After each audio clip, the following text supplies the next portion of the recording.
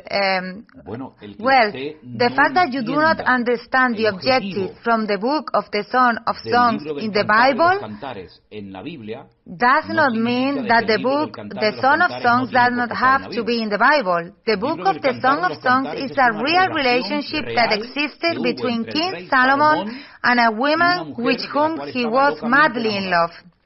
It is the true story of a love relationship of genuine and true love between Solomon, the beloved, and the Sulamita. In this case, is the beloved. Now, only the book of the Song of Songs, it relates the passionate love of Solomon with that woman. It is only that is like a kind of pink novel. It's much more than this. Behind the superficial account of the Song of Songs, we have to see that this book symbolizes a love between God, madly in love with a people who at that time were the people of Israel, but who eventually, throughout the history, the people of Israel, let's say, it would not be the only one that would be the loved people by God, but we, as the Bible says, the Lord tells the Gentiles, you who were not a people, now you are God's people, royal priesthood, holy nation, people acquired by God, so that you announce the virtues of the one who called you out of darkness into light. Admirable. This is the goal, fundamental goal of the book of the Song of Songs. It's the real story of a love of a king with a true woman. He tells in a very poetic style poetry, Hebrew poetry. He talks about the hair, talks about the body, about the eyes, about the lips, about the love that this man feels for this woman, of the love that this woman feels for him, of the problems that sometimes there have been, or how she does not open the door to the beloved when the beloved wants to enter and wants to have communion with her, and she have the excuse and put the excuse that she's not gonna get up and open the door because she just washed her feet. Then she realizes of the terrible mistake he has made of rejecting the call of his beloved. And then when she goes out and opens the door because she realizes of the mistake, the majority are not there. Like there was a time in history that the presence of God left, and the glory of God left the temple, and the people of Israel remained like this woman from the book of Song of Songs, desperate, sick of love, as the book says, that the woman seeks desperately, and there we hook that desperate search for the beloved of the Song of Songs with Jeremiah 31st, verse 32, where it says that the woman will surround the male. Israel will desperately want to have love again, to want to have a relationship with her, his beloved, and that we want to unite to show that the beloved, in this case, was the people of Israel. There will be a time when Israel will recognize, yes or yes, that her beloved is the Messiah. The Messiah has already come and died for the entire human race, including Gentiles, including people from the people of Israel. We do not worship the Torah, we do not worship the law, but we worship the God of the Word. The Word leads us to God, and God leads us to His Word. But you will worship the Lord your God, and you will only serve Him. We do not worship the Bible. We do not worship the Bible. We worship the God of the Bible. Therefore, it's very important that we realize that these refreshing times of spiritual renewal, I give my opinion, and I believe that I also have the right to give my opinion. I believe that they have started these refreshing times since last year when we began to live a different life. We have begun to have a relationship with a different relationship in a different way with God. And there are thousands of brothers all over the world. There are many nations on earth that they were called, they didn't want to congregate, they were injured and humiliated by many congregations that no longer had a church near the area or near their city or the place where they live, with sound doctrine. And in the midst of this pandemic, with programs like this one and surely others, more became, they have returned to feel passion for the gospel and love for the word of the only God and desire to learn from the Lord. And for me, it's a reason for tremendous joy, and I will never forget in my life all what God has been doing and He continues doing, because obviously we are not going to live forever, at least here on earth. But we know that during this time, many of you, that they were, don't get angry, you were called, you were out of the way of the Lord. You were like an old piece of furniture that didn't even know where to go, and they didn't trust pastors or churches or anything or anyone else. You have wakened up in the hearts of many of you, glory to God, and love and passion for Jesus that has no limits and has already passed. We are going to be next month a year since those first devotionals, since those first programs of the online pastor. The Lord has been doing something extraordinary, because I believe we are in times of spiritual renewal. Look, I'm going to confess something that I don't think I have said before, but I'm going to take this opportunity to say it now. Seeing all the barbarities, the nonsense, the crazy things, terrible, that I have been preaching and teaching in the congregations many times, as a pastor, I felt shame of others. And I have said the Lord, till when, Lord? Till when your church will be deceived? Until when will there be authentic and people that is living out of the gospel, that they are taking and harm the credit of the gospel, the ministry? Till when there will be people that will be manipulating your word and hurting good people and healthy people who love and want to learn from the word? Lord, ask for love to your name. Clean your beloved church. I know there is a long way to go, but dear brothers, how many of you have said, glory to God, for what I have heard, from what I have learned? The scales have fallen from my eyes. I have been able to know that there are no curses in my life, that there are no demons in the life of a Christian who walks in obedience and holiness. I do not have to be afraid of anything or anyone. If I go for a congregation because there are false doctrines, there are human doctrines and even diabolical doctrines, the Lord is not going to punish me. On the contrary, I do not want to be a partner in lies or deceit or manipulation, because we are in times of refreshment. Before the coming of the Lord, I believe that the Lord was going to deal with His church in an extraordinary way, as He is doing. And if only this year, look what I'm going to tell you now, if only one person throughout this year that we have spent hours and hours and hours broadcasting to be able to help, to be able to guide many people, although this has earned us reigns of criticism and jealousy and envy, and of people who have dedicated themselves to trying to discredit us, etc., etc. God knows everything. If only one person in this time has fallen in love with Lord again and has awakened from his deep sleep and has returned to get into the things of the Lord, glory to God, has been worth it. For this reason, the book of the Song of Songs is much more than the story of a love between a man and a woman. It is the stream of a passionate love of a God madly in love with the human race, of a God who loves man and is capable of even sending His Son, which I could never do, and none of us, none of the ones who are fathers or mothers would send our children to be killed and reject them and spit them out. We would never do that, but God, He did. He sent His beloved Son. And is that I have no words to thank God for what He did for us. What He did for me, sent His Son to die for me.